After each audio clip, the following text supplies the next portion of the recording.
Est-ce que la France doit encore craindre les tirs au but? On rappellera quand même, Euro 2021, défaite au tir au but, Coupe du Monde 2022, défaite au tir au but, et même dans les catégories inférieures, et même par le passé, il y en a eu quand même. 2006, elle est encore là, voilà.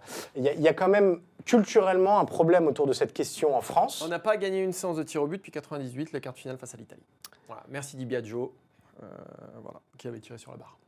Est-ce que, Martin, l'apport de Mike Maignan dans le domaine suffit à aborder de potentiels tirs au but sereinement? Oui, c'est évident. C'est évident parce que, à la fois, pour deux raisons, à la fois on récupère un vrai spécialiste des tirs au but, mais surtout, enfin non pas surtout, c'est équivalent, on n'a plus Hugo Lloris qui est un des 2 meilleurs gardiens de l'histoire des Bleus, qui a une part colossale dans les succès des Bleus, notamment en Coupe du Monde, mais qui l'avouait lui-même, c'était vraiment son gros point faible, les tirs au but. Donc à la fois, tu perds un gardien qui n'était pas bon là-dedans et tu en récupères un qui est très bon. Maignan, c'est 20% de réussite sur penalty tir au but. Hugo Lloris, je crois que c'était 8%. Voilà. Regardez ce qu'il fait contre Lewandowski, notamment. Mike Maignan, on a parlé avec ses anciens entraîneurs, etc. C'est quelqu'un qui aime cet exercice. Il adore cet exercice. Et regardez par rapport à Lloris, s'il y a une chose à prendre en compte, c'est quand les deux se couchent. Je sais pas, Hugo Lloris, à chaque fois, sur les tirs au but, ça allait vite. Ça allait très vite. Maignan, il attend le dernier moment. Il a une grosse poussée, voilà, et des qualités athlétiques qui lui permettent quand même d'aller loin, même en attendant le dernier moment. Et c'est ce qui fait sa grande force. Et il a inversé, si vous voulez, le rapport avec les tireurs qui, aujourd'hui, quand ils savent que c'est Maignan, il y a déjà un doute qui s'installe. Tandis qu'avec Lloris, le champ était un peu plus ouvert. Après, Maignan, il a fait qu'une séance de tir au but dans sa carrière. Tu l'as lu mon article ou pas? Pas en entier. Voilà, parce que si tu me retrouves la séance de tir au but de Mike Maignan, mais Cyril, t'es exceptionnel. C'était le 3e tour de la Coupe de la Ligue 2017, Lille-Valenciennes. J'ai bossé, non mais j'ai bossé. Hein. Ça se voit. Il y a eu 7 tirs au but des Valenciennois, il en a arrêté 3. C'est quand même exceptionnel. Non mais c'est... Enfin, voilà, c'est...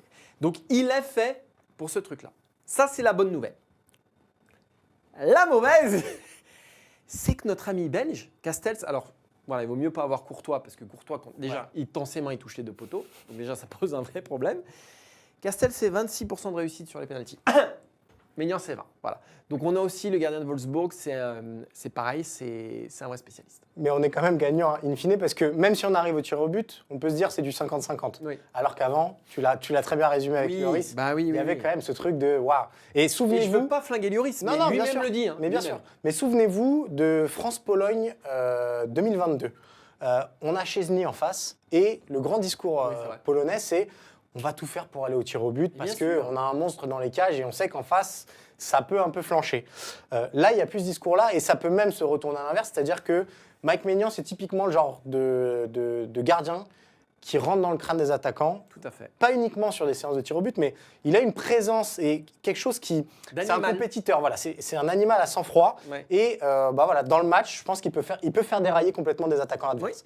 Oui. Donc, peut-être que pour une fois, les équipes en face de l'équipe de France ne vont pas se dire « Tiens, les tirs au but, ça peut être une bonne idée pour passer. » Et qu'elles vont arrêter de mettre le bus quand il faudra défendre pendant 30 minutes en prolongation parce qu'elles vont se dire c'est vraiment pas... Là, pour le coup, ce sera de la loterie de tenter de jouer contre Mike Maignan.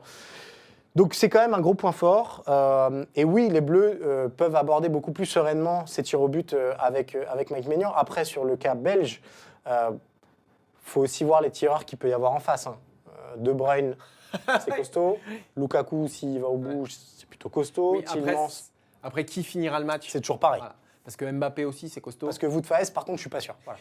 Griezmann, c'est costaud aussi. Ouais. Mais est-ce que Griezmann terminera la rencontre, les 120 minutes? Vu ce qu'il nous montre depuis le début de l'Euro, je ne suis pas certain. Donc là, pour le coup, je rejoins Didier Deschamps. Quel sera le casting? Pour moi, l'homme central d'une séance de tir au but, c'est le gardien. Ça reste le gardien quand même. Ça reste le gardien quand même. Et là, tu as un vrai atout que tu n'avais pas avant.